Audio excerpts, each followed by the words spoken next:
തന്നിൽ നായക, എന്നും നീ തന്നെ എന്നെ കാവൽ ചെയ്യുന്നവൻ. ദൈവത്തിൻ്റെ അതിപരിശുദ്ധമായ നാമം വാഴ്ത്തപ്പെടുമാറാകട്ടെ. അനുഗ്രഹമേറിയ ഒരു പ്രഭാതം കൂടി കാണുവാൻ സ്വർഗത്തിലെ ദൈവം നമ്മെ ഇടയാക്കുന്ന വലിയ കൃപകൾക്കായി നമുക്ക് ദൈവത്തെ സ്തുതിക്കാം. ഈ പ്രഭാതത്തിൽ ദൈവത്തിൻ്റെ മാറ്റമില്ലാത്ത വചനങ്ങളെക്കുറിച്ച് ചിന്തിച്ചുകൊണ്ട്, പ്രത്യേകിച്ച് അന്ത്യനാളുകളിൽ ദൈവത്തിൻ്റെ ജനം എപ്രകാരമായിരിക്കണമെന്ന് ദൈവം പഠിപ്പിക്കുന്ന ദൈവത്തിൻ്റെ പുസ്തകമായിരിക്കുന്ന വെളിപ്പാട് പുസ്തകത്തെ ആധികാരികമായി ചിന്തിച്ചുകൊണ്ട് ഈ പ്രഭാതം ആരംഭിക്കുന്നത് എന്തും കൊണ്ടും ഏറ്റവും അനുഗ്രഹപ്രദമായിരിക്കും. അപ്രകാരം നമുക്ക് വെളിപ്പാട് പുസ്തകത്തിൽ നിന്നും നൽകപ്പെട്ടിരിക്കുന്ന ചില ഭാഗങ്ങളെ ആസ്പദമാക്കി ചിന്തിച്ചുകൊണ്ട് ഈ ദിവസം ആരംഭിക്കാം. സ്വർഗത്തിലെ ദൈവം ഈ ചാനലിലൂടെ ദൈവത്തിൻ്റെ മാറ്റമില്ലാത്ത വചനങ്ങളെ ശ്രവിച്ചുകൊണ്ടിരിക്കുന്ന എല്ലാ പ്രിയപ്പെട്ടവർക്കും വീണ്ടും വരുന്നവനായ കർത്താവ് യേശുക്രിസ്തുവിൻ്റെ നിസ്തുല്യ നാമത്തിൽ പ്രഭാത വന്ദനത്തെ അറിയിച്ചുകൊള്ളുന്നു. സ്വർഗത്തിലെ ദൈവം എല്ലാവരെയും അനുഗ്രഹിക്കുമാറാകട്ടെ. ഇവിടെ നൽകപ്പെട്ടിരിക്കുന്ന ഭാഗം എന്ന് പറയുന്നത് സംസ്കാരവും വിട്ടുവീഴ്ചയും എന്നുള്ള ഭാഗമാണ്.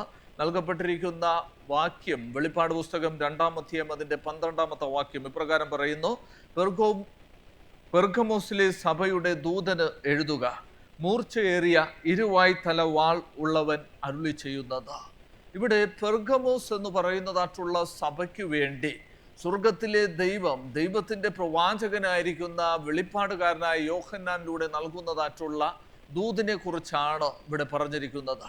നമുക്കറിയാം, ഏഷ്യ മൈനറിൽ അന്ന് സ്ഥിതി ചെയ്തിരുന്ന 7 സഭകൾക്ക് വേണ്ടി സ്വർഗത്തിലെ ദൈവം അപ്പോസ്തലനായിരിക്കുന്ന യോഹന്നാനിലൂടെ നൽകപ്പെട്ടതായിട്ടുള്ള എഴുത്തുകളാണ് വെളിപ്പാട് പുസ്തകം എന്ന് കാണുവാൻ സാധിക്കും.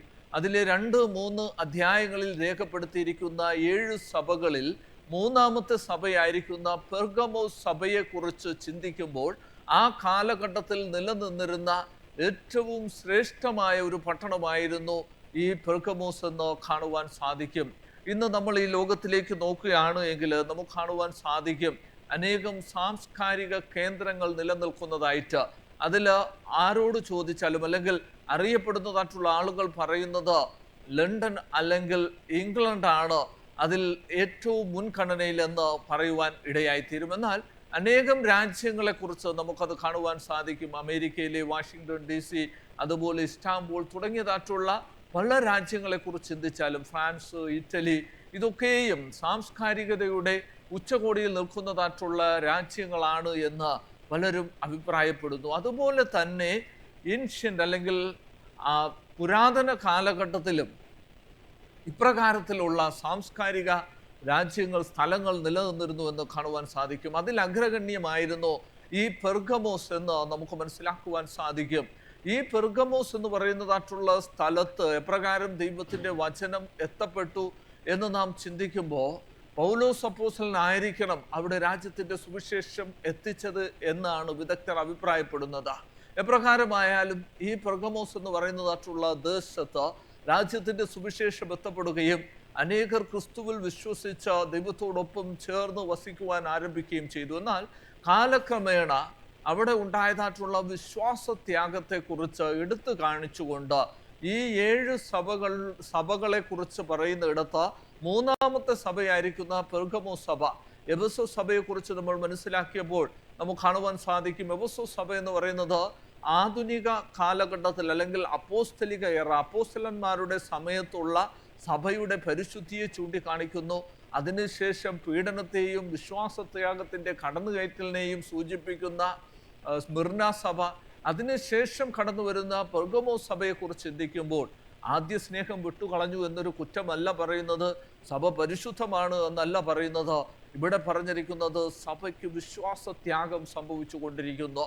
അല്ലെങ്കിൽ 300 കാലഘട്ടത്തിൽ സഭയ്ക്കുള്ളിലേക്ക് കടന്നു വന്നതായിട്ടുള്ള അനാചാരങ്ങളും അതിലൂടെ ആദിമ സഭയായിരിക്കുന്ന കത്തോലിക്ക സഭയ്ക്ക് നേരിട്ടതായിട്ടുള്ള, മാതൃസഭയായിരിക്കുന്ന കത്തോലിക്ക സഭയ്ക്ക് നേരിട്ടതായിട്ടുള്ള വലിയ വിശ്വാസത്യാഗം, സഭ അന്നത്തെ റോമൻ രാജാക്കന്മാരുടെ ചക്രവർത്തിമാരുടെ പിന്നാലെ പോയതിൻ്റെ ഫലമായിട്ട് സഭയ്ക്കുണ്ടായതായിട്ടുള്ള ദുരാചാരങ്ങളെക്കുറിച്ച് എടുത്തു കാണിക്കുന്നതിന് വേണ്ടിയാണ് ഈ പെർഗമോസ് സഭയെ വെളിപ്പാട് പുസ്തകത്തിലൂടെ ദൈവത്തിൻ്റെ പ്രവാചകൻ നമുക്ക് വെളിച്ചമായി നൽകുന്നത്. അതുകൊണ്ട് ഈ കാലഘട്ടത്തിൽ ജീവിക്കുന്ന നാം മനസ്സിലാക്കണം, ഈ ലോകത്തിൻ്റെ മാലിന്യം ഏൽക്കാതെ അന്ന് സഭയിലേക്ക് കടന്നു വന്ന ദുരാചാരങ്ങളെ വിട്ട് ദൈവത്തിൻ്റെ സത്യസഭ ദൈവത്തിൻ്റെ ജനത്തോട് പറയുന്നതായിട്ടുള്ള വെളിപാട് പുസ്തകത്തിൽ തന്നെ പറയുന്ന ദൈവകൽപ്പനയും യേശുക്കളുടെ വിശ്വാസവും കാത്തുകൊണ്ട് നമുക്ക് ജീവിക്കാം. ഈ പ്രഭാതത്തിൽ അപ്രകാരം ഒരു തീരുമാനമെടുത്തുകൊണ്ട് നമുക്ക് മുന്നേറാം. ദൈവം എല്ലാവരെയും അനുഗ്രഹിക്കുമാറാകട്ടെ. ഇവിടെ നൽകപ്പെട്ടിരിക്കുന്നതായിട്ടുള്ള ഒരു ഭാഗം ഞാൻ വായിക്കുവാൻ ആഗ്രഹിക്കുകയാണ്. ഇപ്രകാരമാണ് പറയുന്നത്: പ്രിയ യേശുവേ, ദൈവവചനത്തിൽ ഒറ്റയ്ക്ക് നിൽക്കുവാൻ ഞാൻ ഇന്ന് പ്രതിജ്ഞാബദ്ധനാണ്. ലോകവുമായുള്ള ഐക്യത്തിനായി ഞാൻ സത്യത്തിൽ വിട്ടുവീഴ്ച ചെയ്യുകയില്ല. ഈ ചിന്തയോടുകൂടി സ്വർഗത്തിലെ ദൈവം നിങ്ങളെല്ലാവരെയും അനുഗ്രഹിക്കുമാറാകട്ടെ. ആമേൻ. നമുക്കൊരു നിമിഷം പ്രാർത്ഥിക്കാം. സ്നേഹവാനും പരിശുദ്ധനുമായിരിക്കുന്ന അടിയും വാഴ്ത്തപ്പെട്ട സ്വർഗീയ നല്ല പിതാവാം ദൈവമേ, അനുഗ്രഹമേറിയൊരു പ്രഭാതം അവിടെ അങ്ങയുടെ ആത്മാവിനാൽ അനുഗ്രഹിച്ച് നൽകിയിരിക്കുന്ന വലിയ കൃപകൾക്കായി നന്ദിയോടെ സ്തുതിക്കുന്ന ഈ പ്രഭാതത്തിൽ അങ്ങയുടെ മാറ്റമില്ലാത്ത വചനങ്ങളെ ആസ്പദമാക്കി അടിയങ്ങൾ ചിന്തിച്ചുകൊണ്ട് അടിയങ്ങളുടെ ജീവിതം ആരംഭിക്കുമ്പോൾ അടിയങ്ങളുടെ പ്രയാസവേളകളെ സന്തോഷമാക്കി അനുഗ്രഹിക്കപ്പെട്ടൊരു പ്രഭാതം നൽകണമെന്ന് അടിയങ്ങൾക്കായി കാൽവരിയിൽ മരിച്ചുയർത്ത് എന്നേക്കും ജീവിക്കുന്ന യേശുവിൻ നാമത്തിൽ തന്നെ. ആമേൻ.